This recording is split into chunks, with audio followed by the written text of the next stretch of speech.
Hello everybody, and once again welcome back to Financify YouTube channel.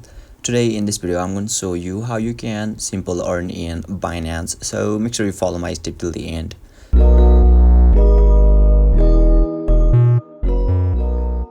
First thing first, I assume that you have already downloaded the Binance app, and now once you open it, and yeah, make sure you are already logged in as well. And now right after that you will be able to see the interface or dashboard of the Binance app shown in the screen, where you can see there is a Binance logo at the top left corner of this dashboard. So let's tap on that Binance logo, and now you need to tap on the more services.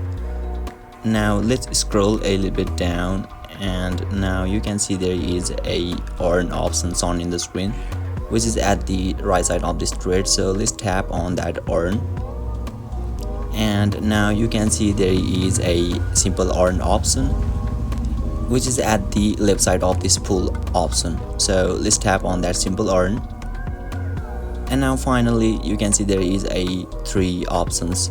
So first one is flexible, which basically means you can claim your or redeem your amount whenever you want. And if you tap on the locked, then you can see there is a fixed duration, 21 days, 30 days, 30 to 120 days, and so on.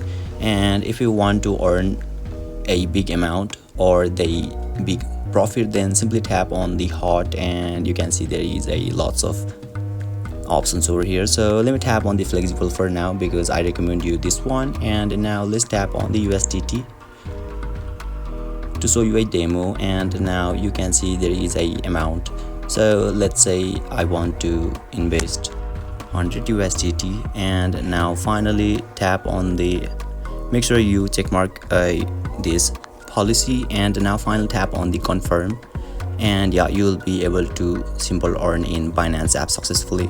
So basically this is how you can simple earn in Binance. And if you still encounter any issue during this process, feel free to leave a comment and I'll be happy to assist you. If you found this pretty helpful, please give it a thumbs up, and if you are new to this channel, make sure to hit the subscribe button and set the bell icon to on so that you can stay updated with our latest content. Thank you for watching, and I'll see you next time.